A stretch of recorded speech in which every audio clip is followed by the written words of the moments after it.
নমস্কাৰ বন্ধু বান্ধৱীসকল পুনৰবাৰ সকলোকে স্বাগতম জনাইছোঁ আমাৰ জব এডুকেশ্যন ইউটিউব চেনেল জ্ঞান পোহৰলৈ বন্ধু বান্ধৱীসকল পুনৰ আজি আপোনালোকৰ বাবে এই ভিডিঅ'টিত ৰেলৱে বিভাগৰ ফালৰ পৰা মুকলি হোৱা চৰকাৰী চাকৰিৰ খবৰ লৈ আহিছোঁ হয় বন্ধু বান্ধৱীসকল আপোনালোকৰ বাবে পুনৰ ৰেলৱে বিভাগৰ ফালৰ পৰা 5696টাকৈ নতুন পদ মুকলি হৈছে যিখিনি পদৰ কাৰণে মিনিমাম 18 বছৰ হ'লে আপোনালোকে আবেদন কৰিব পাৰিব গতিকে যিসকল বন্ধু বান্ধৱী বয়স 18 বছৰ বা 35 বছৰৰ ভিতৰত আছে তেওঁলোকে এই পোষ্টখিনিৰ কাৰণে আবেদন কৰিব পাৰিব লগতে ইয়াৰ কাৰণে শিক্ষাৰ নথিপত্ৰ কি লাগিব সকলোখিনি ভিডিঅ' আলোচনা কৰিম গতিকে আপোনালোকে ভিডিঅ'টো শেষলৈকে চাই থাকিব ইয়াৰ উপৰি যদি আপোনালোকে আমাৰ চেনেল প্ৰথম ভিজিট কৰিছে তেনে এনেধৰণৰ খবৰ পাই থাকিবৰ কাৰণে আপোনালোকে প্লিজ আমাৰ চেনেলটো ছাবস্ক্ৰাইব কৰি ল'ব সো ফ্ৰেণ্ডছ আজি ভিডিঅ'টো পলম নকৰি বলক আজি ভিডিঅ'টো ইয়াতে আৰম্ভ কৰোঁ So friends, RRB অৰ্থাৎ railway recruitment board ministry of railways gov of ইণ্ডিয়াৰ ফালৰ পৰা আপোনালোকৰ বাবে পুনৰ এখন এমপ্লয়মেণ্ট নটিফিকেশ্যন মুকলি কৰিছে য'ত টোটেল পোষ্ট আছে 5694টা আৰু ইয়াতে আপোনালোকৰ এছিষ্টেণ্ট লোকো পাইলট পোষ্ট মুকলি কৰিছে এই পোষ্টখিনিৰ কাৰণে আপোনালোকে যদি আবেদন কৰে তেন্তে 20 জানুৱাৰীৰ পৰা আপোনালোকে আবেদন কৰিব পাৰিব অৰ্থাৎ আজিৰ পৰা আপোনালোকে এই পোষ্টখিনি আবেদন কৰিব পাৰিব সো যদি আমি ইয়াৰ ৰিক্ৰুটমেণ্ট চাবলৈ যাওঁ তেন্তে নেম অফ দ্য পোষ্ট হৈছে assistant loco pilot ALP Number of the post হৈছে 5696 post number post হৈছে আমাৰ গুৱাহাটীত 62 post অৰ্থাৎ আমাৰ অসমৰ গুৱাহাটীত 62টা post ইয়াৰ ভিতৰতে মুকলি হৈছে পে লেভেলটো আপোনালোকৰ 2 থাকিব অৰ্থাৎ আপোনালোকৰ 19900 টকা পৰা আপোনালোকে ইয়াতে দৰমহাটো লাভ কৰিব লগতে যদি আমি ইয়াৰ এলিজিবিলিটি চাবলৈ যাওঁ তেন্তে আপোনালোকৰ বয়সৰ সময়সীমা হ'ব লাগিব মিনিমাম 18 বছৰ আৰু ম্যাক্সিমাম বয়সটো হ'ব লাগিব ইয়াতে 30 বছৰ 18 বছৰৰ পৰা 30 বছৰ হ'ব লাগিব 1 জুলাই 2024 লগতে আপোনালোকক এলিগেশ্যন দিয়া আছে যিবিলাক আমাৰ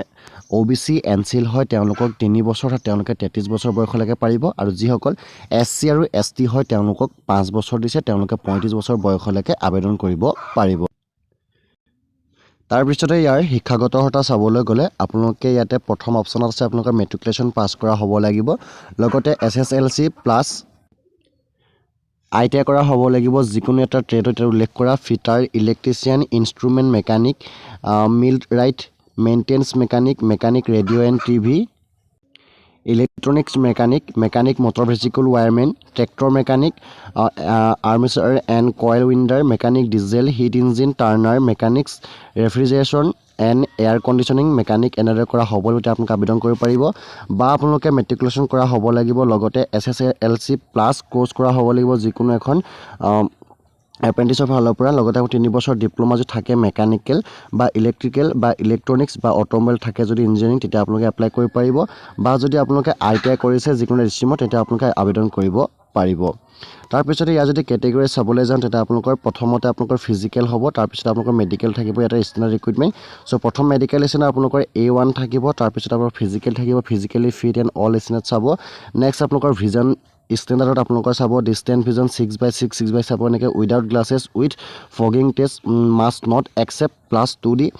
নিয়াৰ ভিজন চাব SN 0.6 উইদাউট গ্লাছেছ তাৰপিছত আপোনালোকৰ must plus test for colour vision binocular vision field of vision night vision and mesopic vision এনেদৰে আপোনালোকৰ ইয়াতে মেডিকেল টেষ্টখিনি হ'ব সো যদি আপোনালোকে আবেদন কৰিব বিচাৰে তেন্তে আপোনালোকে এই পোষ্টখিনিৰ কাৰণে আবেদন কৰিলে আপোনালোকৰ SC আৰু ST এক্স সাৰ্ভিচমেন PW খিনিৰ কাৰণে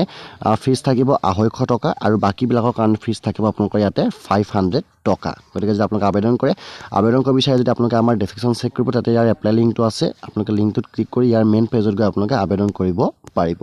ইম্পৰ্টেণ্ট ডেটটো কৈছোৱে যে আপোনালোকৰ আজি অৰ্থাৎ 20 জানুৱাৰীৰ পৰা আপোনালোকৰ ইয়াতে এপ্লাইখিনি আৰম্ভ হ'ব আৰু লাষ্ট আপোনালোকৰ 19 ফেব্ৰুৱাৰী তাৰিখলৈকে আপোনালোকে আবেদন কৰিব পাৰিব সম্পূৰ্ণ হাতত আপোনালোকক এমাহ সময় দিছে গতিকে বন্ধু বান্ধৱীসকলে এই পোষ্টখিনিৰ কাৰণে আবেদন কৰিব য'ত আমাৰ গুৱাহাটীত টোটেল পোষ্ট আছে আমাৰ 62টা পোষ্ট আৰু গোটেই অল ইণ্ডিয়াত আপোনালোকৰ 5696টা পোষ্ট মুকলি হৈছে গতিকে আপোনালোকে সোনকালে এই পোষ্টখিনিৰ কাৰণে আবেদন কৰিব পাৰিব গতিকে বন্ধু বান্ধৱীসকল আজি আমি এই ভিডিঅ'টোত ৰেলৱে বিভাগৰ ফালৰ পৰা মুকলি হোৱা টোটেল 5696টা এছিষ্টেণ্ট লোগো পাইলটৰ পোষ্টৰ ডিটেইলছ লৈ আহিলোঁ গতিকে ভিডিঅ' চাই ভাল লাইক কৰিব লগতে আপোনাৰ বন্ধু বান্ধৱীলৈ ভিডিঅ' যেন পাৰে শ্বেয়াৰ কৰিব তাৰ পিছত যদি আপোনালোকে আমাৰ চেনেল প্ৰথম ভিজিট কৰিছে তেন্তে অসম চৰকাৰৰ বিভিন্ন ধৰণৰ চাকৰি খবৰ পাই থকাৰ কাৰণে আপোনালোকে প্লিজ আমাৰ চেনেলটো ছাবস্ক্ৰাইব কৰি ল'ব সো ফ্ৰেণ্ডছ আজি ভিডিঅ'টো ইমানেই আছিলে ধন্যবাদ জয় অসম